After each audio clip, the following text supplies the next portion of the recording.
God has spoken. Before we get into it, don't forget to subscribe on YouTube, subscribe on Spotify, subscribe all the other podcatchers. That helps a lot. Subscribe everywhere. Like, it doesn't cost you anything to click one button if you like what we're doing out here. And I'm not going to stop saying it until we're at like 10,000 subs on YouTube. So smash that subscribe button. I didn't know what to say. I didn't know what the kids say, but I think they do say smash. We have Riley here. Hey, I don't know if I've heard the term podcatcher before. Am I just Isn't like that out what of it the is? lingo? Is that what the kids call it? I or is thought that... that's what they called it. Like I like it. a medium that catches pods. Yeah, and then it's great. I always thought it was called whatever. Look, the audience is going to weigh in and tell me I'm an idiot again. I think it's good. I think it's good. Okay, maybe I invented something better than the word cinema. We have Riley here. We have Ashleigh here. Ashleigh. Yo. Yeah, people are always excited to hear from Ashleigh. When she was the head driver here, the first 2 episodes. Mm-hmm. And My then controls. Riley showed back up. And Ashleigh made herself disappear. We didn't ask her to go off camera and become the voice of God. She did that to herself. But people were disappointed not to see her as often. So, Ashleigh, show yourself. Here I am again. There she is. We have with us, I'm very, very excited. We've been trying to make this happen for a couple seasons. I would say one of the most polarizing contestants of the new era. Very good friend of mine. Lots of friends here that don't know this person are very annoyed with him. I don't know why. I went and played pickleball with him. I lost this time. And all of my friends were like, couldn't stand that guy's trash talk. And I was like, I was unfazed by it. I like the trash talk. I don't know what people, but when it's directed at me, I guess people get defensive sometimes. We have from season 47, Q. Whoa. Should I say Quintavius? Like what? Whoa. Q sounded too short in the whole intro. Season 47 is crazy. Are you not 47? Hey, cancel the pod, man. I'm out of here. 46, man. The best season of a new era. I don't know, dude. Listen, let's talk about that. Yeah, then. It shows how much Tyson watches, okay? I didn't do it shows how much Tyson knows me. It shows how much of a friend Tyson really is to me. To not even know my season. Listen, I know your season, but let's talk about that. Those numbers, I can't, I've covered every season. I've watched every episode. I watch it really pretty focused for the most part. Okay. But these numbers, I can't, if it would have been So if it was a theme, you would have 100%. Maybe there's no Q way versus to the forget. rest. There's Q versus the rest of them, man. I would have known that season. Quintavius versus all. I would have remembered that season. But honestly, it's so much easier to remember. I never would have thought that. But to decipher between those seasons, I can't. Well, I understand why you can't, because, we're all getting older, but you start at the age a lot sooner than some of us. So I get it. Dementia is starting to set in a little bit. Listen, I'm not ashamed to say maybe, maybe. I don't remember things as well as I used to, but also let's go back to themes. What theme would you have given for season 46 in hindsight now watching it back? Oh my goodness. That season, it's so unpredictable. It's so hard to say, I got it. So what would it be? The Survivor 46, missed idols. Misplaced idols. Missed idols. Yeah. Yeah. Then I would remember. Idols. Cursed islands or something. Cursed idols. See, then I would remember. That's what they should do. They should name the season after it is filmed. Because literally missed idols or just something like that would forever, I would know that was the season. That's so easy to remember. Yes. I think we should go back in hindsight now and rename all just rename all seasons. Yeah. That'd be dope. I'm down for that. We'll do that for a pod at some point. That's a good idea since you were the inspiration. Q will have you do that, but we're not going to throw that on you right now. I think that's too difficult because you don't even know who was on 42. Name 3 people from 42. 42? Marianne? Maybe. Jonathan? I don't know. And Omar. Could be. I don't know what number they were on. Give me another season. Come on. Keep throwing it at me. 43? Want 43 now? Yes, I want 43. 43? Jesse, Gabler, Cody. You want 44 now? 44? Yeah. Carolyn. Okay. Carson. Okay. Jam Jam. 45? Want 45 now? No. I believe that you have studied the new era. Come on, dude. I was trying to get to 46. Golly. I think you could get to all of them. I believe that you can get to all of them now. Do you Can we just skip to 46 then? Okay. We had Q. Yep. The guy who created the Q skirt. That's Q. Whatever his name was. Yep. And then the guy who offered to vote him, everybody to vote him out. What's that guy name? Q. Yeah. All 3 are Q from season 46. Okay, hey, shots fired, season 46. No shots fired, dude. Let me just tell you, my season, my cast hates me. Let's not shoot no more shots. They all do? I mean, probably 17 of them. Yeah. Who do you stay in touch with from 46? A lot of them, actually. Okay. See, at first they all hated me, but now, since they know me, they all love me. So I talk to a lot of them more often. Maria, Tiff, Charlie, Hunter. Was that Liz? Was that normal for a normal reaction for you? For me, I watch you on the show. I watch the show without real judgment towards people. I just assume people are playing the game and whatever TV we're seeing.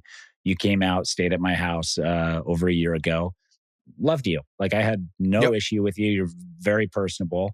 And even like when I came back from this KC trip, I had friends be like, that guy's so annoying. I was like, I like it. I don't know what you're talking about. See, like, it's the people who say that are the people who've never actually met me or had a conversation or understand that I'm a fun competitive. I never take anything seriously. You're just having a good time, and I totally understand that. Yeah. That's it. That is totally it. And the same thing with my season when it first ended. Everybody blamed me as the reason for the game not going the way that they thought it should go. Okay. And if you watch it back, I mean, they had reason. Yeah, I screwed some things up for them, but that was also part of my game. I don't want you comfortable. I didn't want you comfortable in the pickleball. I wanted to talk. I wanted to get you off your game a little bit. You know that talking doesn't get me off my game. Well, that's right. That's why I stopped talking. I just started to play. When I started just to play, it got ugly. I do concede that Q did beat me at pickleball after he challenged me. And for those wondering, because I do get asked, he did pay for my flight. 100%. Come on, now, I'm a man of my word. I bought the flight and, 1 second. I have the landscapers who showed up right now and they're not supposed to show up for 2 hours. So I have to run out and talk to them. Pass gas. Nope. Okay. Give me 2 minutes. Okay. Yeah. Okay. Sorry about that. Good luck. No worries. Let's absolutely time this guy. To all of the pod has spoken, subscribers and fans. You already hate me. So I'm about to sing a song. And I can't sing at all. But you're going to listen. Because Tyson decided to leave his show to go outside to talk to landscapers. Why you couldn't just knock on the window, Tyson, and tell them, yeah, if my landscapers show up right now, you know what's going to happen? I'm not leaving the pod. Someone else is going to go outside and tell the landscapers to get off the property. That's what I'm talking about. That's what I'm talking about. Yeah. Mm-hmm. Okay, now you got to sing your song. Okay. What song you want to hear, Robert? All right. I'm coming back. Are you guys uncomfortable with each other yet? Oh, you messed up a good thing. I was about to sing the song that Riley chose, and Ashleigh was just going to have to sit here and listen. Okay. We're Sorry about about to that. sing songs and stuff. Okay, where did we leave off? You really just messed up a good thing. I know we did. We haven't even talked about the episode yet, did we? No, Okay, we here were we talking go. about pickleball. Okay, well, I think we talked about it all. So let's get into it. Well, hold on. Are you Yeah. guys going to have a round 3 now? Because isn't Yeah. it's 1-1, Yeah. So right? now, 2026. Okay. so now, yeah, Who pays for the flights? we'll see where I it's think we at. meet up in a neutral site and we Yeah. have a watch 'Cause it's party been home and at home, this right? event. Yeah. You got, Yep. okay. Well, no. He went to, let's back up. Okay. It was in KC. I'm not from KC. So technically okay. it should be But here, Emily, his wife, is but- from KC, and her family is there. Yes. So there So are we'll pick some a spot. ties. We'll pick a spot and we'll have a watch Mhm. party tied to it or something in 2026. And we'll also do a pod right there, then and there. How about that? Yeah, we can do Okay. that. All sweaty. I'm thinking of Boston, Massachusetts, because Franklin, my paddle partner, is from there, and they have some courts that we can use. But Mm. we'll talk about it and plan it and let everyone know. That's 2026 round 3, Q versus Tyson pickleball. And we'll come up with some fun way to involve everyone. But for now, we're into episode 8 of season 48. 49. That's a good job, Tyson. You tried to make up for it. I get it. I appreciate that, brother. We have everybody comes back to camp, and MC had played her idol last episode. Good move or bad move? I mean, I mean, for you somebody wouldn't who play went an home, idol. You well, I wouldn't was play going to say, an for idol. somebody who went home with an idol in his pocket, I guess Yeah. it's never a bad idea to be too safe. But in the moment, Yeah. for her voting with this block for the first time, how does she know she can trust them? Yes. Yeah. She I don't. agree. And her name is one of the names that's out there now as potentially being the target. Now that everybody knows she has something, play it at this point in time because it's no secret. Maybe Yep. you play it and you can go back out and find it. But I don't have no beef with her for playing it. Now, we can't access. Oh, okay. I would have had beef if she didn't play it, if she did not play the idol and she would have went home. But playing it and ensuring, hey, I move on to the next day, totally fine. I Yeah, I agree. feel like- I think if you really feel confident enough in your group, but was this the first time she was at tribal council? Yeah. This is her first and tribal the first council. time Yeah. voting with this new group. She didn't know what Yeah. Joanne and Sage was going to do. Exactly. I felt like she got a raw deal from them too. They were so like, well, she showed that she didn't trust us by playing that idol. It's like, dude, it was her first tribal council. She How never, can she? Like, hardly talked Yeah. to you guys before. They proved her right too, didn't they? They proved Yeah, her right. right. Yeah. The very next day, they vote her Come out. on. 100%. Yeah, it is true. But I mean, there is a balance to playing your idol, and it is tricky. Would it have been more powerful for her to tell the small group that she was going to play her idol, or would that have mattered Yeah. before? Yeah. One of the mistakes that I made when I played in 46 was trying to keep the idol too much of a secret and not using it to my advantage. Had she told that small group, now she can really feel just a tad bit more confident that maybe they'll tell somebody else, oh, she told us in private that she's actually going to play it. Let's not even throw votes anywhere near her way this time. Let's get her next. And maybe then she keep it. But also, Yeah. you never know if that actually happened or and it just did not make that episode or not. So that's why I always tell folks when we come on these podcasts and we're talking about what we should have done or what she should, we don't know exactly all the options that she explored before making that decision. So, you know what? I'm going to secure my butt tonight because I don't want to go home. Yeah, that is true. Like, we're commenting, and I think that mostly the contestants understand that we're commenting on what we're seeing on camera. Once in a while, you get 100%. people that get defensive, are like, actually, this happened this way. It's like, I didn't see that. I just see what is on camera. And even I think I've gone over this a few times, especially since the snake bite. The audience only believes what they see on camera. And we also only understand what happened as what we see on camera. And we didn't see a snake bite anybody. Hot take.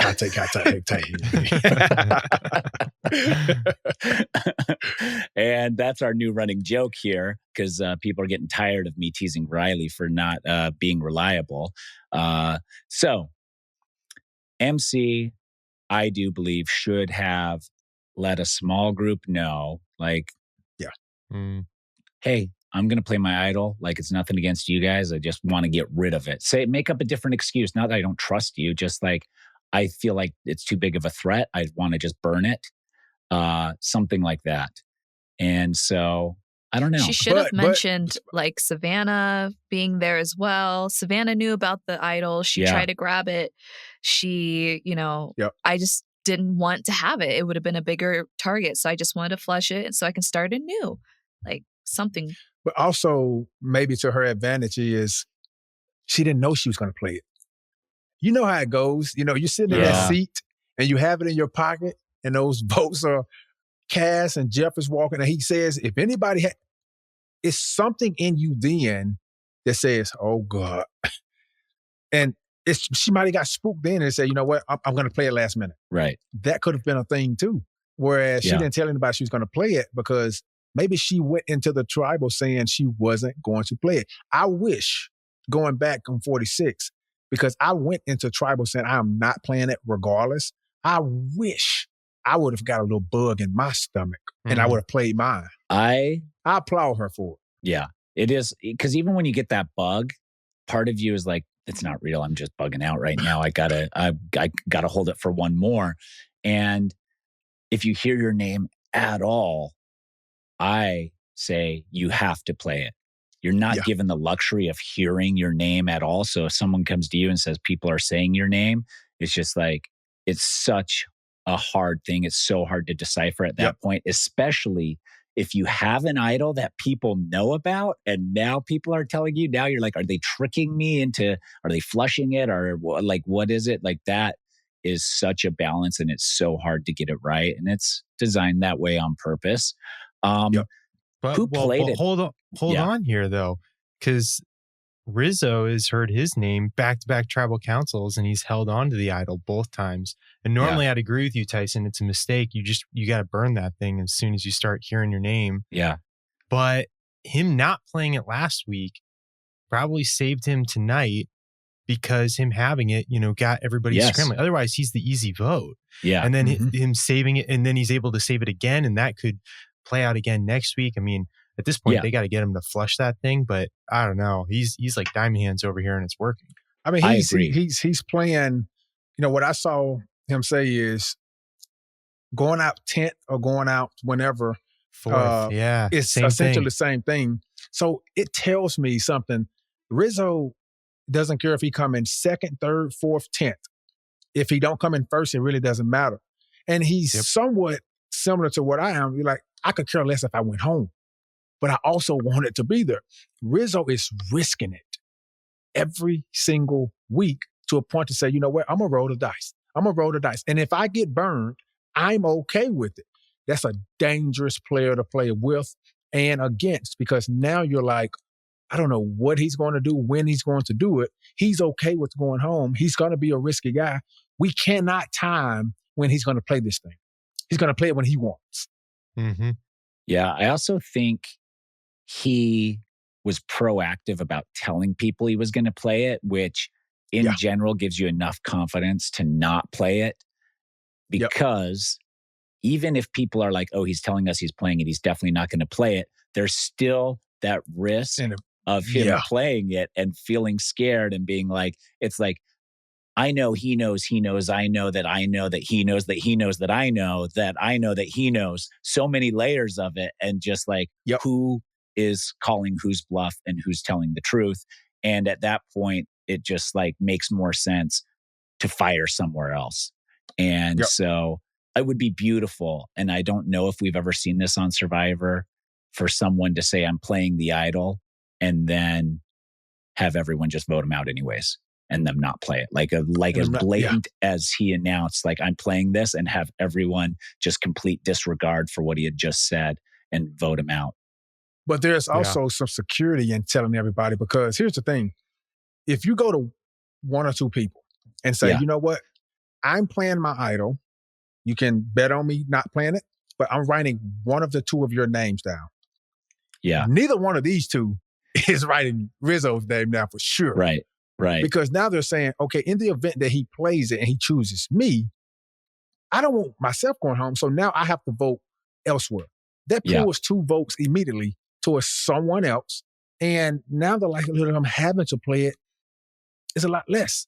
But he don't do that. But what I'm saying is he has so many cards in his playbook that he can play that it's just like, man, I'm excited to see how long this can last. But for this episode, it worked, I think, because Savannah came over. And they don't know what Savannah really has. They don't know if she has an opportunity to save Rizzo or extra vote or block a vote. So now that added risk comes back to say, it's better to just shoot somewhere else. Right. Who's playing it better right now throughout this episode, Savannah or Rizzo?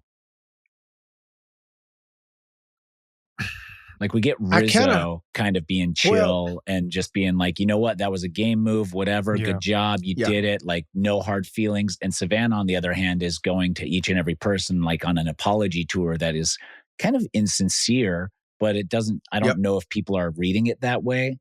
So for me, it feels like Rizzo, I know if I had betrayed those people and come back to camp and Rizzo was like, hey, it's no big deal, I would like that more, but I would also be more afraid of Rizzo, probably. I'd be like, okay, he knows what he's doing. He knows to play it cool here, but he can't be cool inside. There's no way he's cool. Whereas Savannah, it's like she's agitating everybody a little bit still by being overly apologetic. Yeah, but that also could be her strategy and a move to say, you know what, if I'm over the top enough, maybe these folks will say, you know what, just like they're doing now with Sophie, everybody wants to get rid of her. Why not just keep? So I'm not sure if that's what she's doing or not, but what I will say is I think Rizzo is playing it the coolest, but when it comes to like pressure, like Savannah delivered today. I mean, she's in a group to where if she drops, there's no question who they're voting for. And there's no person that could come over and save her at that time. So she had to win. Rizzo did not have to win, essentially. He just needed his backup not to win. That's it. Yeah, so that is true. She had to win. She felt like she had to win. She knew she was on the bottom.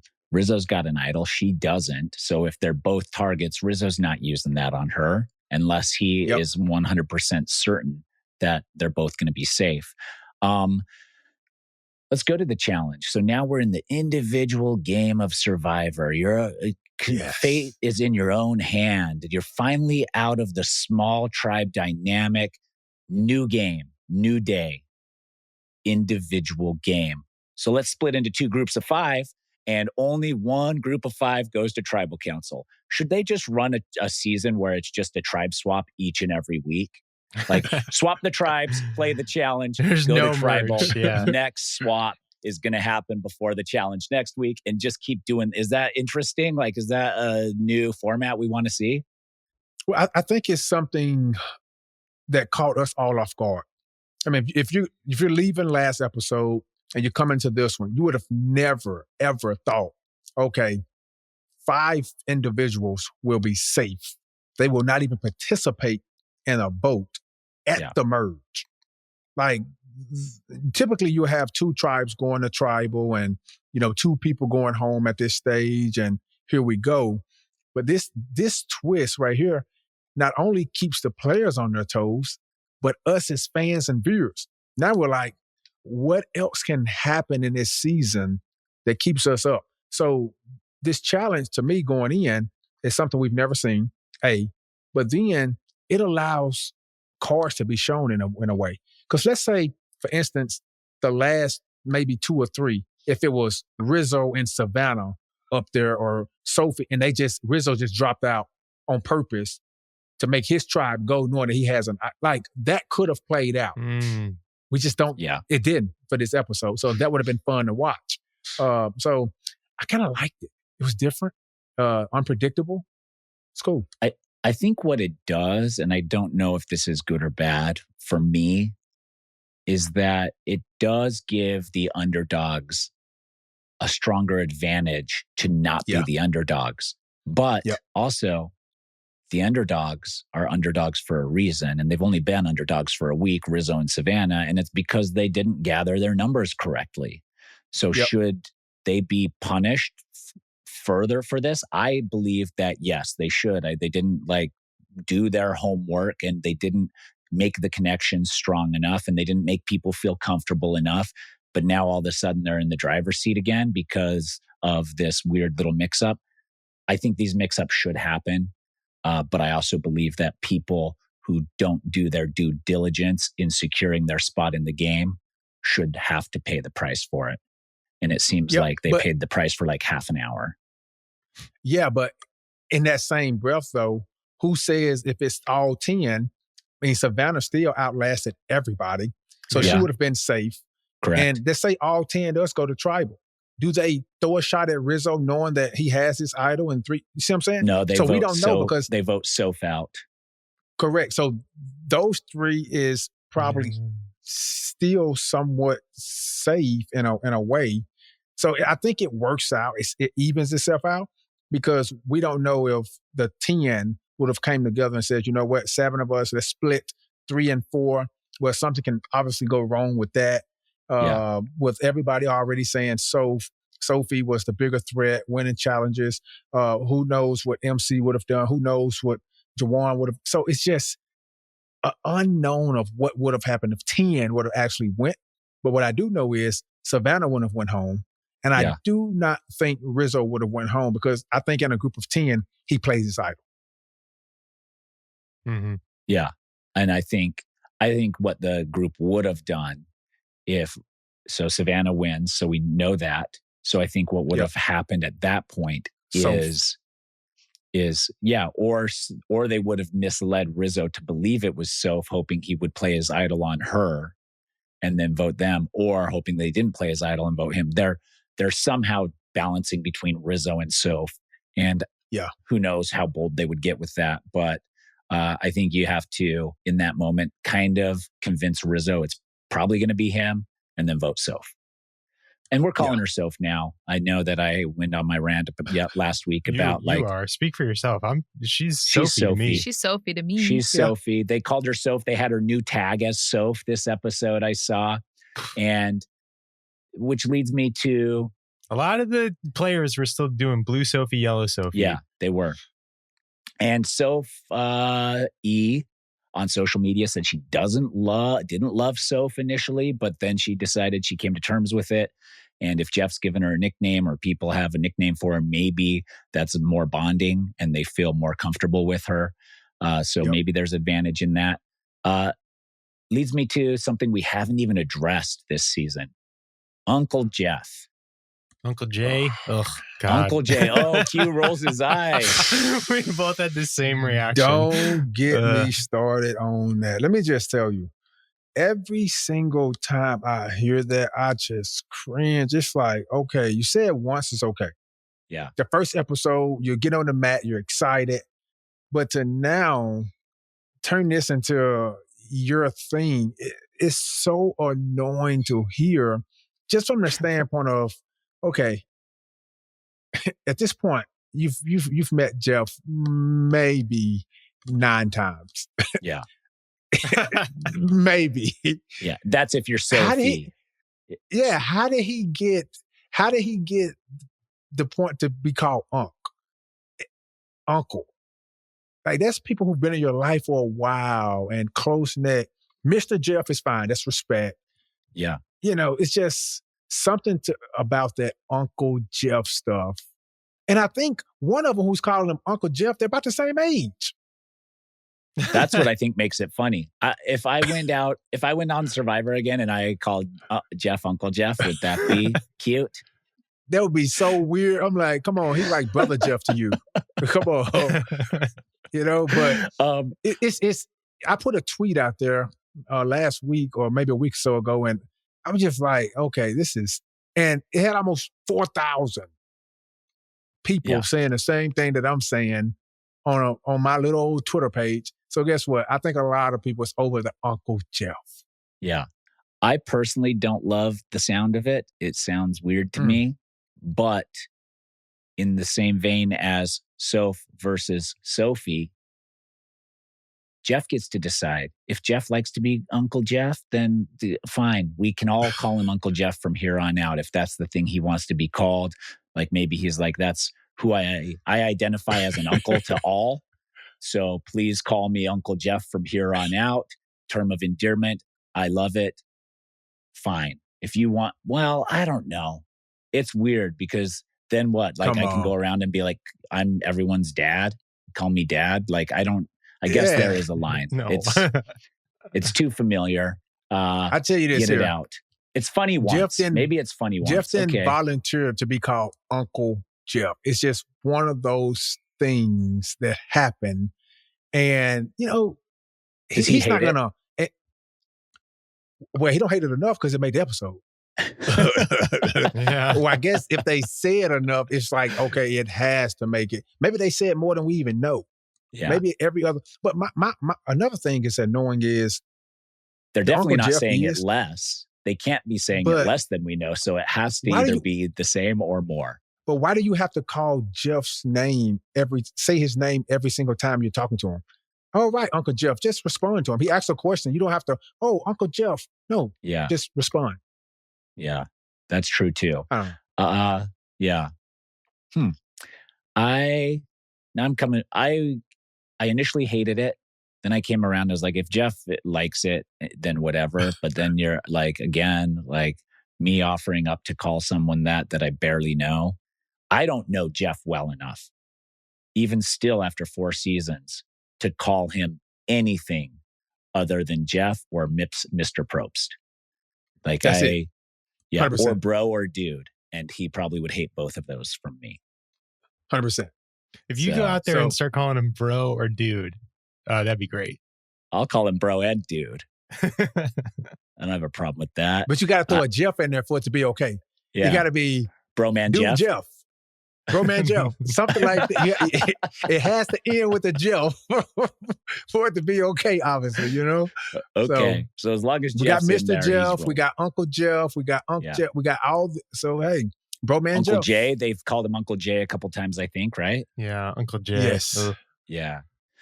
It reminds me of the pancakes, you know, pancake box. Jeffrey's not on the pancake box. Just call him Jeff, please. Yeah. Please. Yeah. Okay. It's Jeff to us. We get Savannah's backstory here. Does this make you like her more than you?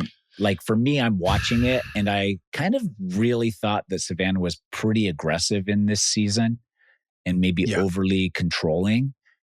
And then watching this, I was like, oh, okay, it makes sense. Like, let's allow some forgiveness here. I like her more after this. But then I was like, but we get 10 of these stories a season. And for some reason, I'm numb to them now. I do not. Yeah. Like, it's like I had hemorrhoids for a year and a half and then I got rid of them. I had like everything is like a thing. And you're like, yeah, everybody has challenges in their life. And 100%. If you expose everyone's challenges every season, I'm not saying like I'm not sympathetic towards these challenges and stuff. I just felt like this moment with Savannah, had we not seen these sad backgrounds, would have been very, very powerful. Had she been like, nobody respected me in the workplace. They didn't want me there. I could hear all of that talk behind my back they didn't even try to disguise it. And then they had happy faces on when the camera was on. That has to be super annoying and so disrespectful. And you have to feel so unwanted there. And I get all of that. And I think had I not seen 9 seasons of sad stories play out, then this would have been a very powerful moment and hyper endearing to Savannah. And in this case, just slightly. But then as soon as she said, I deserve this after winning the challenge, and then I deserve this again after getting the advantage and going to the other tribe, all of that's negated. Yeah, because it now feels like it now feels like, when you're at a point in the game to where it's not going your way, some of them say, I did this. Now it's like, pity me. Yeah. Listen to my story. Listen to what happened to me. And when it's all going great for you, it's like, look at me. This is my blessing and I deserve it. This one had my name written all on it. Well, so did that vote last night. It just didn't go your way. So it's just one of those things. It's like, okay, how long are you sad? But that story for her probably is what lit a fire to her to say, you know what? I've had to prove myself in my workplace and come out of this difficult time. Now I have to prove myself in this game, and my back is up against the wall. I'm going to fight. Now, I don't know what the other part of it, she went so far into detail about the story of it throwing her hormones off to stuff like that. Mm-hmm. It's like, okay, that happened and I feel bad for her.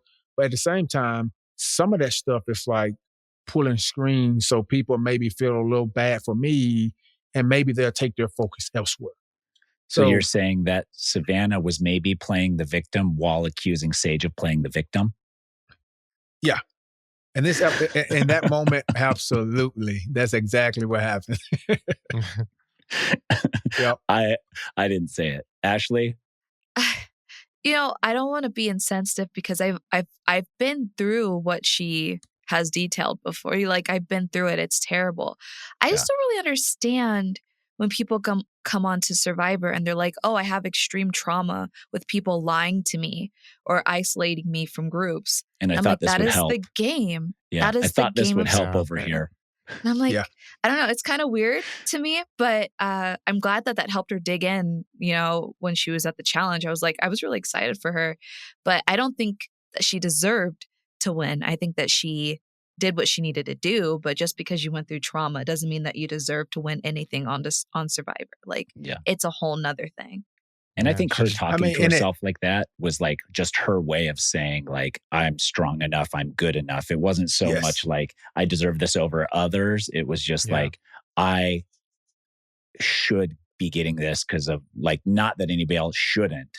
So I understood that when she said that. The moment kind of reminds me of, from my season, Liz came to Survivor with all these allergic reactions to everything, can't eat anything. But then when you don't get it's just like, hey, you came here knowing that ghost is in the closet and it could potentially come out. Yeah. Start to think how you're going to handle yourself when again, I'm not saying she handled herself poorly. I think she did an amazing job of, using that to fuel her to go into the next day and win. But it's one of those things like, did you have to tell him that? Like, why did you have to tell him? You can tell us, I get it. Why you have to tell Thomas? Yeah. He can't do anything. He told about Steven, that. Right? Steven, told Steven. Yes. Yeah. If I were Steven, I'd been like, well. Dude, he was kind of just like, wow. But he was heavy. looking like, oh my God. Quit telling what do you do me. there? I don't want to There's hear nothing you can say that then brings closure to that conversation, except for just like, wow, that's brutal. My hormones are off too. I was short. Remember he was short for a long time? Yeah. Well, I get what you're saying because I was short once. Yep. So wait, does this mean when she shared this story, did she also share that she's a reporter? Because she was hiding that. Remember, she was like, if anyone knows, I used to be a reporter. Well, she did say she was on camera. They'll vote me off immediately. Yeah. So she must. So in this vulnerable moment, maybe she blew up her own spot. You see what I'm saying? So, and it might not you can't let a reporter get too far in this game. No, they're the most dangerous. The most dangerous of all. Reporters are the most dangerous profession you can have in Survivor. Imagine if you were a lawyer who also did some reporting. My goodness. And a cop. Yeah. A lawyer and a cop. A lawyer cop. A lawyer cop. Lawyer cop reporter. Yeah, lawyer cop reporter politician, CEO. Yep. You gotta lay low if that's your thing. Just lie and say you're a mailman. Yeah. I'm a mailman. They're like, oh, so I'm a mailman too. So what do you do? Mail. Mail. Yeah, you gotta almost keep it like somewhat believable. Yeah. I'm not even sure what Savannah said she did for a living. Like marketing, I think. Probably. Yeah, I think it was marketing. Yeah. I mean, if you look at her, she looks like a marketing person. So, yeah, I would have bought that. Maybe. I don't know. Maybe till she started talking. I probably just like wouldn't think too much about it. Be like, okay, marketing, boring, moving on. Let's keep talking about Savannah here. So she did all this. She wins the challenge. Did you notice the music choice as she won the challenge was like a sad, heroic, like day after the World War II doomsday battle where it's like we won, but then it like zooms on the beaches and it's just dead people as far as the eye can see. And they're like, we won, but at what cost? You know, it's like, and you're just like, I know the music's trying to make me feel a way, but it's not making me feel the way. I feel like it should be a real triumphant, and this is just an editing choice, but I thought the sad, victorious music was wrong. Give us like trumpets, like drums. She won. I never pay attention to that stuff when I watch, so I probably didn't even hear it. But what I did pay attention to is in this challenge when Jeff was calling it, I mean, he was letting both parties know exactly what is going on. He was like edging them. Oh, Savannah's smiling. Oh, Sophie's face is grim. Oh, she's in pain. Oh, Sophie's rolling her eyes. Did he say Sophie was rolling her eyes or didn't like that? He said Sophie didn't like that. Yeah. Correct. So now if you're up there and you're like, oh, she's smiling, I'm just going to dig in a little more. Oh, she's rolling her eyes. I'm just going to dig in a little more. Yeah. And it probably made Sophie stay up there a lot longer than she would have. But Savannah, she just looked so at ease and at peace. It was just like this challenge was made for me. I have the smallest feet on the cast, and I'm going to just stay up here as long as I can. Yeah. And that's what happened. I did like Christina humming, like to take your mind off of that pain does help. Yes. Like, how can you distract yourself? It's always going to be there, but if you can put it at the back of your mind instead of the forefront, it is so much more powerful to be able to like find the 100%. Thing that distracts you and takes you away from that focus. So I thought Christina was going to somehow figure it out a little bit more because they showed her humming early, but no. And well, when Sophie started to, Sophie, when she started to like do her little prayer or whatever she was doing, I was like, okay, this is dope for her. She's locked in. And then, you know, again, that stuff wears out, it stops, and the pain comes back. So you think that her memerization of the prayer ended, and then she was just like, well, I don't know where to go from here. I feel the pain now. I'm out. I can't start this over again. Yeah. Can't use the same trick twice. Well, maybe God wasn't watching this episode. I'm out. It's because Shannon left. No, seriously. Yeah. I thought that was also another editing thing that did also catch my eye was into the prayer. Then it was kind of like whisper mumbles of the prayer as it like panned around to other people and then back to her face and stuff.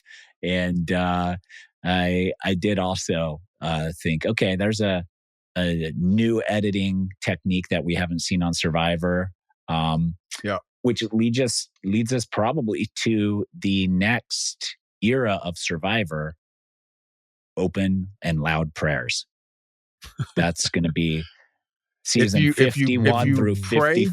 It will be prayers. Yeah. If you pray and you pray out loud, and when you stop, you just fall out the challenge anyways. Yeah. That's the moral. What does that teach us? Yeah. Prayer works sometimes. It only works for so long. Yeah, prayer works sometimes. And I think that we haven't seen studies yet on whether or not it's more effective to pray or not pray. But I'm willing to guess that, I don't know. I don't want to get too into the weeds on religion here. To each their own. Yeah. Right, Shannon? That's throwback to Shannon, who forced everybody to do all her belief stuff on this season. Yeah. Savannah has another sad moment in mentioning Brandon, her 1-year anniversary with her boyfriend, who is the reason she drove herself to win. Again, that stuff can help. I think focusing on home is just like probably her tactic, or hearing that. Hopefully, it does. Like, I think of my kids, I think of Rachel. You hone in, you figure out what thing you can do to just like not feel the pain coursing through your whole body from your feet up. Well, I guess we haven't even talked about the idol find from Christina. Yeah. It didn't really matter this episode. It's going to matter in the future. I was going to say, it was like it happened and it went away. I had it in my notes so quickly. Why did she just get an idol and it's not, That's lose your what I vote wonder. until you get, here's a clue to whatever? Did they just like run out of ideas at a certain point? And they're like, I don't know, just throw an idol. No more keys. They ran out of keys last episode. They can recycle keys. I've thrown stuff before at challenges and they're like, no, we got to use that again. Like I threw a padlock once after I unlocked it, just hucked it out into the ocean. And they were like, oh, you reuse those. I was like, oh, maybe not that one. Go find it. Sure you got spares. Yeah. So why did they, Q? Why is this one just all of a sudden just freebie idol, easy peasy? So I think after the initial tribe and you find your idol, I think all of the shenanigans of beware stops once the merge comes. Okay. Because like for my season and I think other seasons since, after the merge comes and you find an idol. Because now that idol had to be replaced by an idol that was either played or left in somebody's pocket. So the work to find and unlock essentially that idol there is already done. So now you just got to rehide it. Don't tell anybody it's out there and you just rehead or win. And if they find it, awesome, perfect. But they know the game. They know once one idol is played or left in someone's pocket, it's going to go back into play. I like the fact that they don't have to now blow up their game because they're scrambling around the island trying to do a puzzle or something else to even unlock it. So I like it so simple after the first time. Yeah.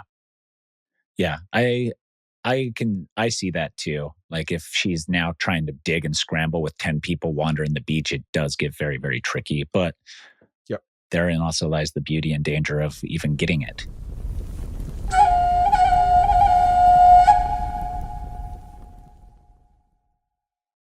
Blue group's scrambling. They go to a separate beach. They don't even get to interact with the full tribe. And I don't know. I don't know how I feel about this. I feel like at the merge, you should have input.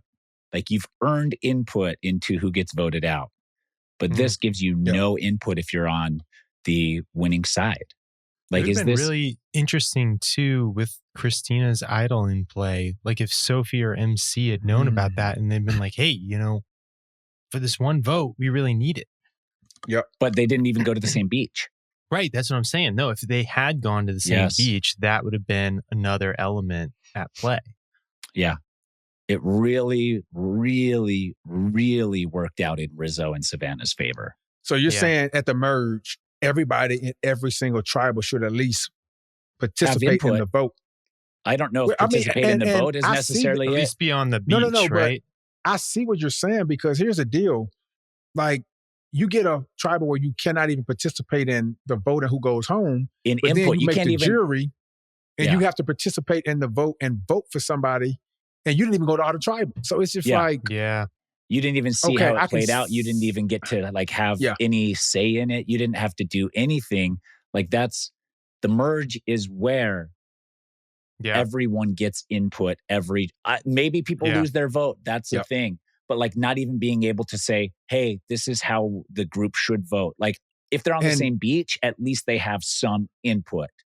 But something else to note is it almost take you back to like, okay, this is a tribe game. Correct. In the individual stage because one person won, essentially. Yeah. One person won, and it was a showdown between two different groups, and they outlasted everyone else. But then the other four, you're safe because you're one person who fought for their life in the game. Yeah. Ended up being your saving grace.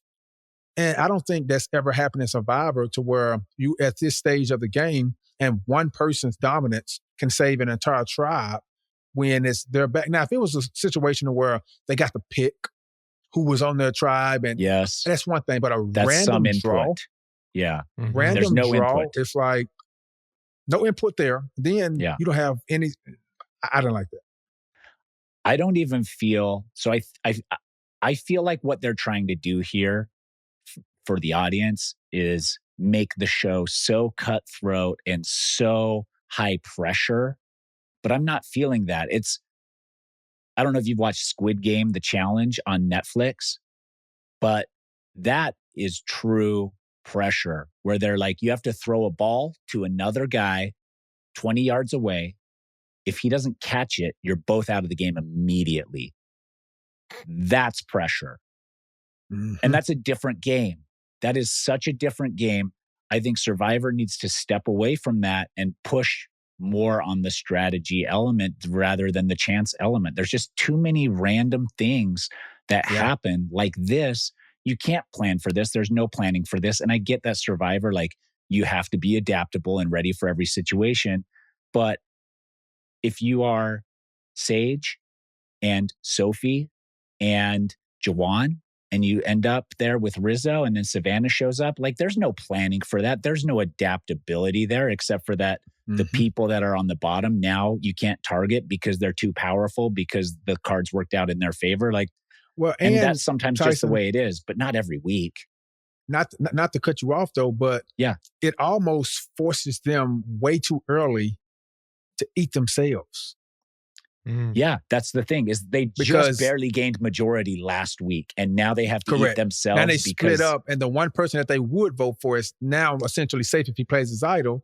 Yeah. Now you're forcing them at 10 to turn on the alliance that they just made last week. And that right there in itself can now shape the game because now just say Sophie, she goes back to the other 5 or 4 and they're thinking, oh, they're going to vote one way. And now look, it's one thing to make Rizzo send somebody home. It's another thing to now make the tribe who just voted together last week turn on each other at 10. Yeah. Mm-hmm. Yeah. I agree. I think like they did a lot of work. Jawan stuck his neck out there. Sage stuck her neck out there. They realized that they would be in a vulnerable position and expose their game, but they also understood they had the majority. And then it's like, okay, let's take the swing. We'll have the majority and then we can move forward. Wrong. You don't get that. The people who had the majority the whole time get it back. I don't know. I guess my question would be different ways. In you guys' eyes, like who's in the best spot? Because I view it a little differently. And I want to hear what you guys say, or I say it first and then you guys say if this is what you were thinking. To me, right now, the two in the best spot, you might say, well, it's Savannah and Rizzo.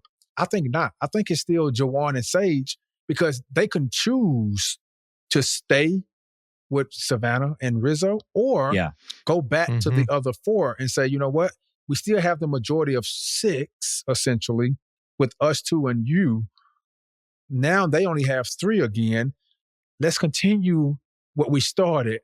But now I can play Savannah and Rizzo to think that I'm back on their side because, hey, we voted together this one time. So I think they're the most powerful if they use it in the right way. I think Alex and Sophie, who are the remaining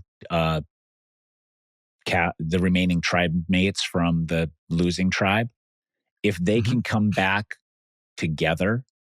I know Sophie was left out of the last vote, but if Alex and her can come back together, Alex is in a fine spot. He has not that much loyalty to anybody. Nobody's really saying his name.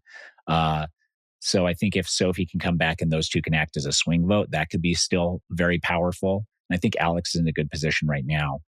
I kind of feel like with Sage and Jawan, like they're in a good spot to control the game, but they're in kind of a bad spot to win jury votes at the end. Yep. Like I think they're going to get to the end and it's going to be like, oh, you betrayed everybody or everyone feels betrayed by you. And that's where like this split really helps in Alex and Sophie because their hands are completely clean, like completely clean, right? They literally had no involvement in this vote at all. But can you win that way? Can you win with your hands so clean to where you're not even involved? You didn't do anything. Yeah. Well, there's a lot of game left. I mean, they're not, I don't think they'll be sitting at the beach, not at tribal council for all the way through to the final three or anything like that. So, but it helps to have, MC over there is feeling betrayed by 4 or 5 people or so, but not these other people that literally weren't even there, couldn't even be a part of the conversation. I think, Alex, Sophie, but I'm also going to say like Steven and Christina are all 4 of them are in a really good spot. They're right in the middle. Steven obviously has a lot of connections, like even having Savannah come up to him and talk to him about her trauma. And I was like, I didn't even know that they talked that much, but they obviously do. So he has a connection with like multiple different alliances already. I'm like, okay, if all 4 of them get together, then they are already the most powerful, like in between alliance right there. So it's like, I think they're in the best spot. No one's thinking about them at all, which is really strange, but no one's thinking about those 4. Yeah, it does seem, honestly, after hearing everyone there, that the game is really fluid at this point. Rizzo said, I'm going to have to play a fluid game now. I do believe that it is really actually fluid. I think Steven's okay with jumping where he needs to go. Rizzo and Savannah, even though they're a bundle, a 2-pack, it feels like they're willing to do whatever. Juwan and Sage obviously seem like they're willing. So maybe this is going to lead to more exciting stuff down the road. But it was a bummer that it worked out this way for the people who just barely put their necks on the line to gain control of what was happening. Who made the biggest mistake here at the blue group scramble? Before Savannah even shows up, we have Rizzo with the idol. So then everyone's deciding, like, should we go Rizzo? Should we go Sophie? The plan is to target Rizzo and let him think that he's good. Which I think the person who made the biggest mistake is Sophie, honestly. Yeah. Because you divulge your plan to someone else way too soon. You had so much time left in the day. You have to understand that secrets on Survivor are non-existent if you give it too much time. People get bored. They're sitting around thinking about things that they can talk about, what they should bring up, and then eventually the thing that you told them to keep secret is now told to someone else. Why did she tell MC? Did she even have to tell MC? No, just go in there and do it, and now having it as an element of surprise. But what ends up happening is MC then goes to Jawan, being honest, trying to help him, but then MC at the end of the night still goes home. So that shows that Jawan doesn't truly care about if somebody is honest and upfront with him. He's going to do what saves his butt. But also, I just think Rizzo controlled the thought process of everyone else on that beach to a point to where he got his way. Because there's no way in the world, if MC would have came to me on the beach and told me what she told Jawan, I would have never, ever flipped on her to a point to where I'm sending her home that night. Right. No, come on, you got to be crazy. Yeah. You get that info and you have to assume it's true in that moment with Jawan. You can't. I'm looking at MC and I'm like, how do we fix this? What are we doing to fix this? And then we come up with a plan, whatever it is, to like maybe Jawan's like, okay, you work on Sophie to not vote my name. But if she's going to, then you and I vote on her. Yeah. Something like that. Figure it out. But I think that's, I think you're right. Like Jawan, and that's also bad jury management, is MC putting her trust in Jawan and telling him a solid truth only to have him vote her out. MC's not voting Jawan to win at this point. No, absolutely not. He blew it. And that's what I'm saying. It's like, there's no way like you turn on her tonight. Now, down the line, maybe something else happens and you have to, but this folk, she saved your butt almost. Did Rizzo make the right decision in targeting MC instead of Sophie? I think Is that the correct play? Yeah. Yeah, because you got to understand, just coming over, Savannah had information, which we actually seen, of everybody else thinking that the person that they were going to send home is Sophie. And I like his logic of saying, why would we do someone else's dirty work? Let's totally surprise them by doing what they least expect to happen. Not what they most expect. Now they're not, okay, you can shake up the game if you can send shockwaves. Yeah. Right. Sophie comes back to camp, and now they're looking like who went home, and they've realized it's MC. That's going to crush multiple people. Now they're like, well, dang, now I see it can easily be me if I'm not careful. So I think he made the right decision to flip it because now he can use Sophie as a number because essentially he saved her. Mm-hmm. Yeah. But the crazy thing is, something that we're not even talking about is the fact that it was all about Rizzo. Rizzo ended up having the two people who were supposedly together now turn on each other. Yeah. That takes some work, but I think it was easily done once Sophie realized that MC betrayed her. It's easy now for Sophie to say, you know what? I'll turn on MC.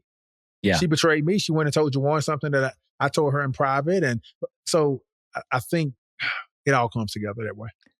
Yeah. I also think MC did have such a read on Sophie where she was like, it doesn't feel right. Something feels awkward. And she's like, with the group, she's like, no, with you. Yeah. Yeah. I don't know if you articulate that to that person. I think that's something you just like take note of and then go around and work around it and be like, hey, Sophie told me it's me. Like, what are we doing? It's me. Why not her? Like, there's ways you can weaponize that read. I didn't mind the call out, but it was totally ineffective in that moment. But here's the thing, though, when you're out there and you're not thinking about that. You're thinking about how you're feeling, and she's hungry, and she's now hearing for the first time probably that day, oh, this thing is not only not Juwan, not Rizzo, not Sophie, it's now somehow flipped on me. How? Yeah.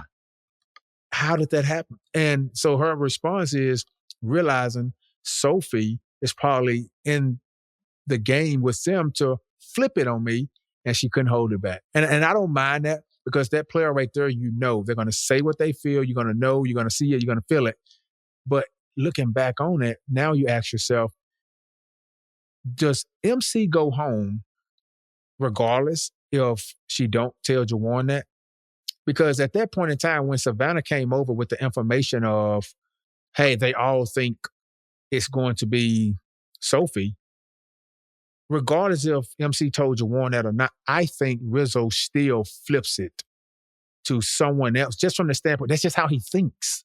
When you can see it, he's not thinking to do the dirty work for someone else.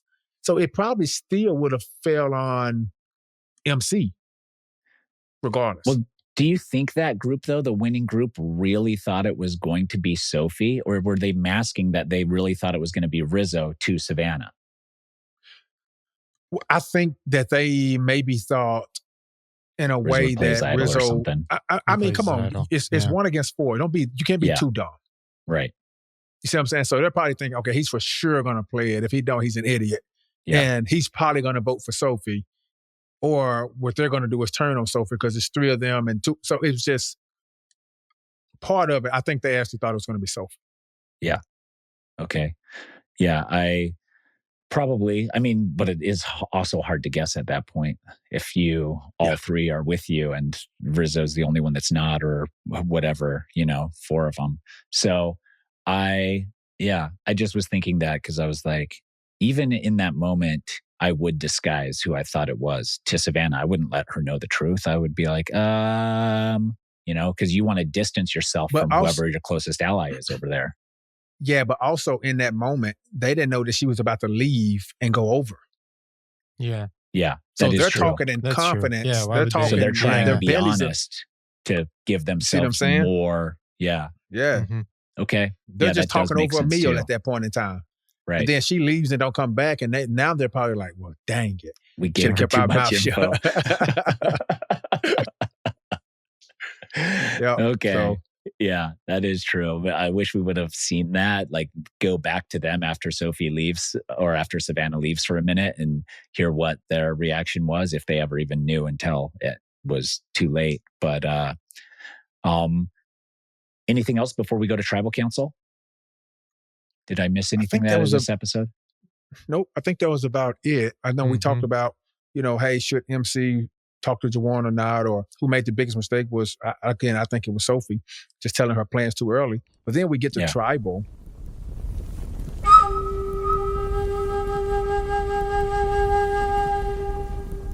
MC, last minute, you think she's about to pull a Hail Mary. And then, doesn't work. They knocked the ball down. I want to know what they were saying here. That's the thing. I don't like live tribals because you don't get to see everything that's happening, and we don't. If they show us what they're saying, then it's fine. It's similar to a scramble on the beach. It's just happening at Tribal Council, but we get to see it. But when it's just nothing, no subtitles at all. It's just like, hey, can I talk to you? Whisper, whisper, whisper, whisper. I'm like, all right, what am I watching here? And did MC go to Juwan first? She was Juwan first. Yeah. Why are you going to Juwan first? You got to go to the person who's really like. You should go to Rizzo first, I think, there. He's got the idol. It's not him. Go to whoever is in power the most or whoever you think is in control of what's happening the most and plea with them. But we didn't get enough information there. Did MC feel like she was going at that point? I'm assuming. Her ship was sunk before this, right? That's what we think. My only question then, when it's 6 people, and even if you think, okay, I'm going, but I also think that I have the majority, why not just play your shot in the dark? Yeah. Your vote don't matter, essentially. It's not like it's a 3-3 split going on. It's you versus somebody else. Nobody's going to blame her more for playing that because she played her idol last week. She already got the blowback from that. It's the same. It's people just like, she doesn't trust us, but with good reason. In her moment, they're not counting on her vote. And if they are counting on her vote, obviously she don't know what's going on anyways. Yeah. If her vote is the last deciding, it's 5 people. So it's going to be I just don't understand why she just didn't say, you know what? If y'all going to save me, awesome. Vote her out. I'm going to at least try to save myself because my vote is really not going to count. Yeah. She should have announced that she was going to play her shot in the dark. Or not even announce it, because then they know she really don't even have a vote. But I think announcing it is more powerful than playing it or not playing it. You have a 1 in 6 shot of it hitting if you choose to play it. But I think announcing it gives people hesitation and have to have a plan B. And if you, in that moment, are like, I'm playing my shot in the dark, heads up, everybody, let's whisper amongst ourselves, but the shot in the dark's getting played. Like then. But I also think that right there, then, so if you go into a situation where you say, hey, I'm going to play my shot in the dark. And if it was going to be but say if it's going to be a 2-2-2. Now they're saying, okay, she's not going to vote. So we don't even have to even it out. We could just put 1 vote on her. If it hits, she's not going home. Or if it does hit, whatever. So now you don't have to allocate your votes the same if you know she's going to play her shot in the dark and not vote. When she go up there and she votes, now they're thinking, okay, well, maybe these 3 stick together. We need to make sure we place our votes correctly. And then she all of a sudden plays a shot in. It's like a surprise element. I'm all about element of surprise, So. But then it's only 1 in 6 dice roll. What if she had stood up, gone to the person she thought would tell everybody in the majority and said, please vote with me. Or vote this way, I'm playing my shot in the dark, and we can make a move, knowing that person's going to stand up and whisper that to everybody, and then maybe get it shifted off you. I don't know. I feel like something, you're right, with the shot in the dark could have saved MC had she played the shot in the dark correctly, not just won the 1 in 6 roll, but threatened to play it in the right capacity. But the shot in the dark is not that scary because the person playing the shot in the dark can't vote. So it's not like an idol to where they can go up there and vote and they can protect themselves. You can only do one of two things. Yeah. So if I feel like the person who's playing the shot in the dark was going to vote for me and they play the shot in the dark, I'm no longer scared. Right. Because it's like, okay, they're not voting for me now. They're playing the shot in the dark. Yeah. Okay. So that person's not scared. So Sophie, if she knows she's not scared that MC's targeting her anymore, that's totally fine. So does then Sophie stay with her plan, or does she plays her shot in the dark too? So now they both play their shot in the dark. You have to. Now we have a third of a chance of one of the two hitting. Mm-hmm. So no, it's still 2 out of 12 actually. So it's still a 1 in 6. It's 1 in 6 every time and you play. And then a 1 in 6. Yeah. So that is a 1/6 and a 1/6 does make a better odds. The mathematician's going to come out here, and I do believe is it a third, Riley? Yeah, it's a third. No. Because it's 2/6, right? Mm-mm. No, it's not 2/6. It's 1/6 2 times. Yeah. So it's not, it is different, but it's like, it's different odds than 1/6 though. I'm going to keep in this whole math part too. Oh my gosh. The chance of 1/6 hitting one time out of 2 chances is different odds than 1/6. Yeah, it's what is it? It's like a 31% chance, I think. That's what I said. No. Listen. Yeah. 1 out of 6 out of different bags is still 1 out of 6. But it is. We're doing, what's the math on just one of them hitting? But the math on 1/6 hitting is 2 attempts is different. No, it's a different. I will Google it here. How? It's 5/6 times 5/6 because you can calculate the odds that neither of them hit, and that is like 69% that neither would hit. So the inverse, that at least one hits, is 31%. Yeah. Mm-mm. Yeah, it's the same with poker. Do you play there's poker? There's no way. The more people listen, there's no way. No, but do you play poker? Yeah, the more chances you get, the more likely one of them hits. Yeah, that's the thing. Yeah, but also the more chances you get, all of them will just pull a dud.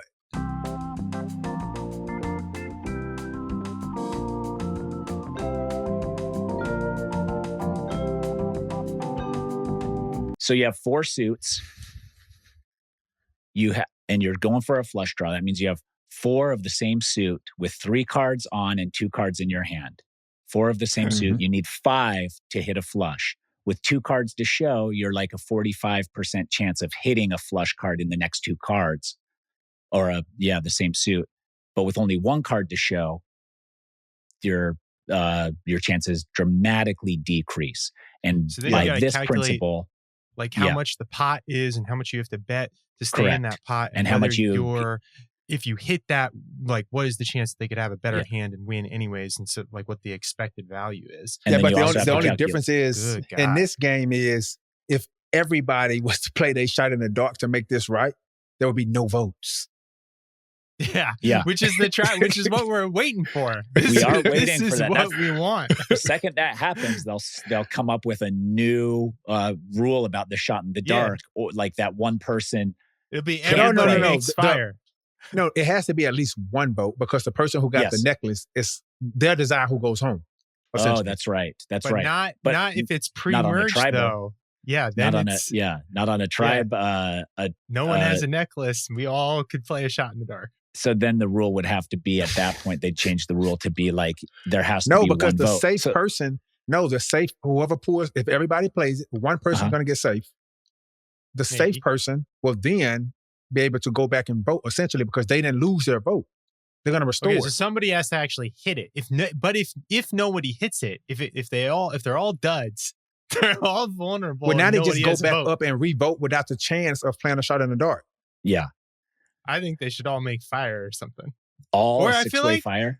I feel like tribal council should be canceled and they just go home. No, they should play rock, paper, scissors. We will be back.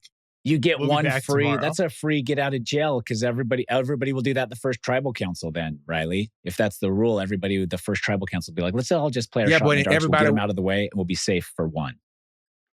But then you have to have everybody not hit. And it's not a proven thing that Jeff changes the bag. So if it's 6 scrolls in there and you're the last one, somebody's gonna be safe. And it's here's the other thing if it's too. 6 new scrolls every time. Yeah. If I'm on a tribe and everyone's saying they're playing their shot in the dark, I'm agreeing that I'm playing my shot in the dark, but then I'm not playing it and I'm voting for who goes home. Yep. But what happens if you vote for the person who's safe? You know, then that's the cards I'm dealt, and that's part of being a poker player. The good thing is this. No, if you vote for the player that's safe, you will be able to go back and vote again. On the revote. Right. Then you decide if the safe person. You can only vote. No, the safe person won't have a vote. Votes. The safe person won't have a vote. It's just you because you tied. Yeah, okay. They wouldn't even do that. They just send the other person home. It would be like the Suri advantage again, where they were like, the only person without an advantage, Suri, she's out. Yeah, nobody else is safe. You get to choose.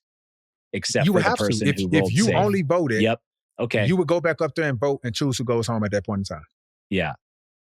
And you think they should add more advantages to Survivor? Me? Yeah. Or no, I'm just saying, like, this is so confusing. If all the stuff happened that was like maximum confusion with all the advantages, they'd just immediately stop putting advantages in the game. They'd be like, well, we didn't envision that happening. That was absurd and good for one TV, but also terrible because nobody understood what was happening. I would think when they put something into play, they just sit around a round table for hours and think about scenarios, what could mess up, and they come up with the right response. Do you think they think of everything? Well, if I'm out there, they don't think of everything because I'm going to pull some out of the ass. I don't know if I can curse on this spot, but I'm going to pour something, but no, I think they think of it almost everything. Yeah. I mean, the stuff that they canceled out after they tried it and realized it was too powerful or inconsequential, they've gotten rid of. They try stuff that doesn't fully work as they envision, but they usually adjust. Time to vote. Savannah keeping her vote, giving more power to her and Rizzo. Big brain move, Ashleigh, is that what you were pointing at? And she didn't tell everybody. Well, that's good, but that's almost like a no-brainer. Like, you have no shot of going home. It is, yeah. Why are you voting? So they should be able to figure out that she didn't vote, right? Because he only had 3 votes. Yeah. No, but he only reads till the majority is. Right. Yeah, but done. The only way it would have been a majority. He read 3 votes, and it was 6 people, so he would have had to read at least. No. 4. Yes. No, because the other 2 votes could have been for. Yeah. You're right. Okay. Yeah, he would have needed to read 1 more if she had voted. Yeah. So okay, that makes sense. They think about it, they'll figure out she didn't vote, and then they'll probably be like, either she was lying about voting at all, like, and she was only ever as an observer, and she just bluffed that she could vote, or they'll think, oh, maybe it was this extra vote that she can roll over, because that feels very surreal. Wow. But that would be a smart thing to do, Riley, just to go back and say, haha, I got you guys. I actually couldn't vote. I can just observe. Now it takes them out of the thought of, oh, she has something. Yep. But it also, in the future players, when you have instances like this where you need to calculate votes, you may need to throw a vote somewhere else to make sure that all or most of the votes are read so you can get a true count on what happened. Mm-hmm. Like if somebody else would have voted different, then that vote always is going to get read as well. And now the majority has to be read. All the votes have to be read down to the end. So now are you having to calculate how to get all the votes read every time? I don't know. It's extra. It's big brain, and it's definitely could go haywire a lot. Yeah. But there might be situations where if you are, you're not going to risk like throwing a vote that might be the one that you needed to get a majority just so that you can get votes read. Like, sure. That's just that risk reward. If you're thinking like that, come on, you're going home soon anyways. Yeah. You're too smart for the game. Man, you thinking way too, because if you come back to captain with me and you say, oh, I voted this way so I can make sure I'm like, you know what?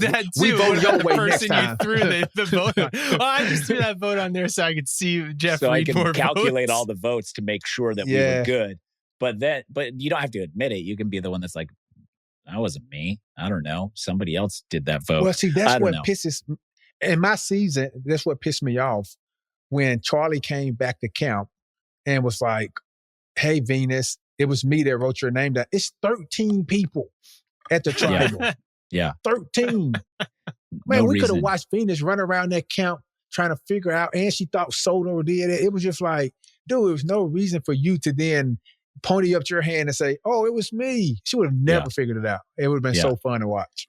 The rogue vote where you don't know where it is and drives the person insane is one of the best plays. It's so fun to watch. Goodbye, MC. Sorry. Ashleigh's winner pick. Was that your winner pick, Ashleigh? Yes. Yeah, you get to choose new. Speaking of winner picks, Riley, let's get into Riley's reads. Yeah, I feel like we covered kind of who advanced their game and damaged their game pretty well already in this pod. Yep. So let's just do winner picks. Let's get to it. Okay, like my winner pick has been Blue Sophie. And in the tradition of this podcast, I'm going to stick with that. But this episode had me really feeling like it might be Rizzo.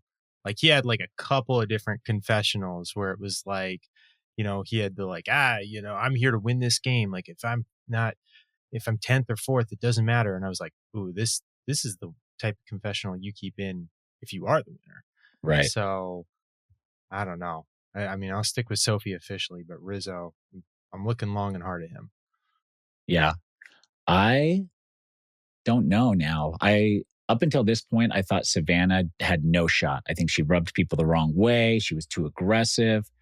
And now watching her here, she's fighting a little bit more, but she, as the underdog, it looks better to like be that controlling, like trying to like make things work for you rather than when you're on top. I don't know if that's who I'm choosing though. I think Steven, this is the first time I think this episode where I'm like, Steven could win this. Like this is the first time I've seen him kind of in the front runner position where he's not playing from the bottom and not scrambling and not super nervous about what's going to happen. Obviously, he didn't go to tribal council, so his nerves don't have to be that high. But I feel like this is a good episode for Steven. Q, who you got as your winner? Yeah. So for me, it's one of those things where I look at it and I say, okay, who's on the jury right now? You look at Nate, look at MC. Yeah. So two Nate, people that I unrecognizable. Yeah. Shaved beard, I know shaved he's head. cleaned up for sure. But two people that I rule out immediately is Jawan and Sage, because those two people now are back at Pondy talking about how much these two betrayed them. All right. So I automatically take them off. The person that I think is in the driver's seat, who I think is going to win is probably Rizzo. Just from the standpoint of, okay, his ability to connect, to, hey, you voted, you blindsided me, no problem. So if Jawan, for instance, ends up on the jury, he can probably relate to that moment. Hey, this guy didn't give me crap when I betrayed him. Nate is probably going to vote for him. MC now, it's like, okay, we was coming for Rizzo. I didn't really have a connection. I respect his game for flipping it on me. I don't know, Savannah, it just seems like they don't like her at all, to a point to where it might be a situation to where it's just a bitter jury that says, you know what, we're not going to vote her and we're going to go a different way. So I see either Rizzo. Now, if Sophie, Yellow Sophie, I call her, can maybe survive a couple more tribals and then start to win a little more. And now she can tell that story of everybody was coming after me. It kind of flipped. I laid low for a while. I could see a situation to where maybe she could win. Everybody else, they got to show me a little more.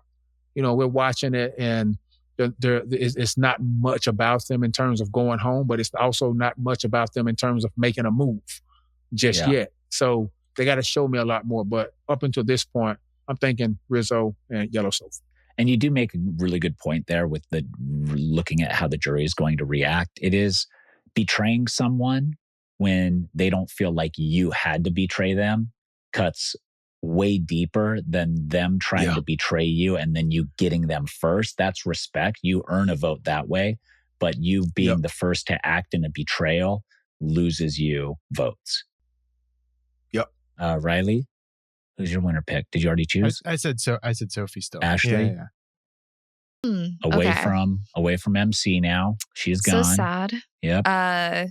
So yeah, I think you made a really good point about the jury. I'm like, okay, who would the jury definitely vote for? I know MC had a good connection with Steven. And then I know Nate might not want to vote for like Sage or Jawan because of that, the vote beforehand. I think I'm going to go for Steven, but I'm also going to say because he's from my home state. So I'm going to say, oh, this has been like, There we go. maybe it's fate. You know, maybe it should have been Steven from the beginning, but he does have a connection with everyone. He talked to Savannah earlier about her trauma, and I don't know why they're talking about it, but he got that out of her. Yeah. Like, maybe he has deeper connections than we think. And so if we're going by jury management, he would get the obvious vote before many of the other players. Okay. So Steven. Steven. Yep.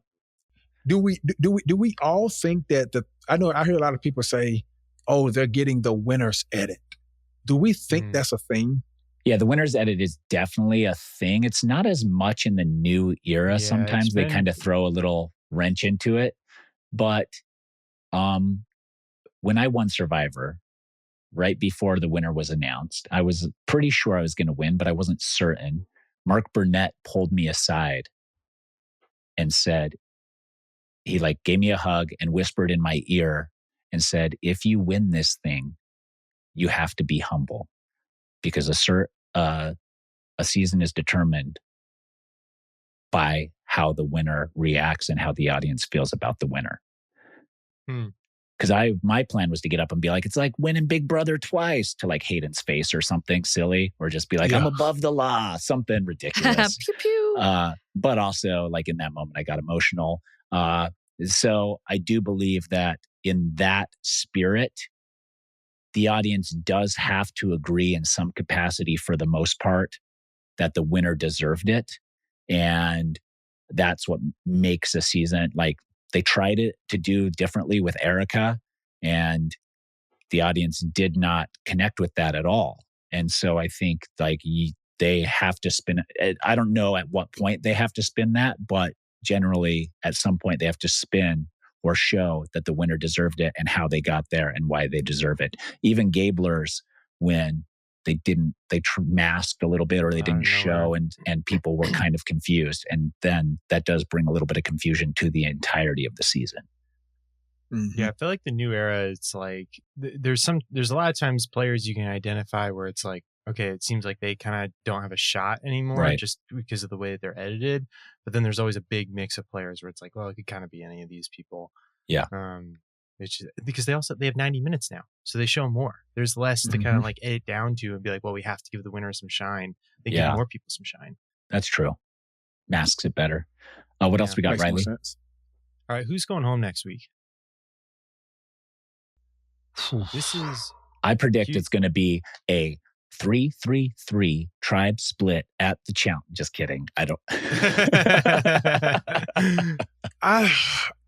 I mean, if you look at the preview, you got to ask, like, who is Rizzo talking about when he says, he wants this guy to hear? So we know it's a guy that Rizzo is potentially targeting next.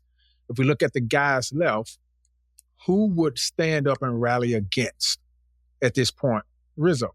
Well, maybe the politician. I don't see Jawan doing it now. I'm not sure. I think he's like, okay, let me just chill. Let me just get in the graces of being able to vote and survive. Or maybe he's still aggressive. We never know. But maybe it's Steven. Maybe Steven says, you know what, it's time to get rid of a Rizzo. And so it's one of those two will go home, just from the standpoint of who is Rizzo targeting, to a point to where if they do bring in Yellow Sophie and they do have 4 now with the idol, with the extra vote, they can really cause some ruckus for the other 5. I only need one more person to kind of swing over to their side to send the person home that they want. And the person that I think is going to be on the outs is probably going to be one of the 4 people who was not part of this tribal council this time. Yeah. That's going to try to make a move on somebody that was at it. That's my thinking. I could be totally wrong. I'm probably totally wrong. I do like that. I think that you're onto something. I can see Steven stepping up into some combative position to try and make a move. I don't see Alex doing that. I see Alex trying to figure out where the majority is and sticking with it. So I could definitely see that as, But Steven's he my kind winner of pick right hinted. now. He kind of hinted this episode of, hey, I can use this information to better my game, or I can use this information to throw somebody under the bus. Yeah. So he has that level of thought in him to say, well, maybe it's time for me to use my throw under the bus or try to make a move moment. Well, if he makes a move, it could be Christina, because she has the idol. Or But it why could would be he makes a move and Christina finds out and they play that idol and Alex goes home. Whew. I'm going to choose. So why would you vote Christina? I mean, I don't understand. Yeah. Yeah. Well, if you're trying to flush the idol. Yeah, well, if that's the case, vote Rizzo. True. I think that based on last week, it's given Rizzo and Savannah license to make whatever move they want to without big repercussions. Just like, okay, you tried to get us, now here we go. And so I think they're going to be more fluid. And I think they're going to continue to go for Sage and Juwan. And I think I can see that. Sage is next. But you have to ask, though, are they really going after Rizzo? When they was coming after me, Tyson, they was writing my name down every week. They can't trust them. Like, once you betray somebody, there is reservation. If you're going after somebody, at least write their name down, right? They can you can't go after and then get to tribal and get spooked and don't even write their name down. Right. Even if it's not like they're full on going after Rizzo, he got to see his name. They need one vote on him, so he's at least spooked to play that dang idol. Like, the next time, like, dang, they at least threw votes. They're not even throwing votes his way. Yeah. And this was so dumb about Q. I'm getting votes every single tribal. I go to the one where I go home thinking I'm getting no votes. I'm an idiot. I'm an idiot. Like, come on. They vote for you every week for like 3 or 4 weeks, and then then the week you go home, they convince you that you're getting no votes. Well, see, the thing is, they never convinced me that I wasn't getting any votes. I thought I was going to get 1 vote, maybe 2. Okay. What happened was, I thought the girls was really wanting to work with Maria, and they was telling her the truth. They never told me anything because I didn't get shit. I didn't even talk to them hardly. So Maria did they mislead Maria? They misled kind of Maria as to what they were going to do. Yeah. And I'm thinking, okay, at the very least, we have enough to send Charlie, but they totally voted the opposite way. Because if one of them votes with or against, here it is. You see what I'm saying? So, yeah, that was that. But it shouldn't have came to that. If I play that idol, I have the most power. Everybody's scared. The finale is a whole lot better. More people watches it. I'm going to my Tyson bag right now, you know? I'm being like Tyson. But no, it is what it is. Yeah. Well, fingers crossed for 50. Let's, Ashleigh, who you got going home next? I'm thinking it's Juwan. I think he got bit by the bug of thinking that every tribal is going according to plan for him. Yeah. And I think that, I don't know, I think he's just like a little too excited right now. And I think when you start getting excited about this stuff, you keep going. You can't stop. You cannot stop. And so it might, as the other half of the tribe comes back and Juwan thinks that he's kind of like in charge of the vote a little bit, or he has all the connections that he needs, it's going to show that he doesn't. And voting out MC was a big mistake for his numbers. So he's not going to have the numbers that he needs, and he's going to kind of like accidentally get himself voted out. That's right. I can see that. Riley? Actually, I have Juwan too. I feel similarly. I mean, I don't feel like I have a good handle on who's going home next week, in part because, we didn't get half of the people scrambling before a tribal, so the lines get a little blurrier. But I think Juwan, he's subject to overplay his hand, like you're saying, Ashleigh, and get caught in the crossfire here. That'll do it here at the Pod Has Spoken. Q, thank you so much for your time and energy. Yes. Keep a lookout for Q versus Tyson pickleball rematch coming in 2026, hopefully for a watch party during season 50. Riley, thanks for showing up. we knew you were going to be here. We know. We knew it. And Ashleigh, obviously, not even a question. So thanks all for tuning in. Until next week, see ya.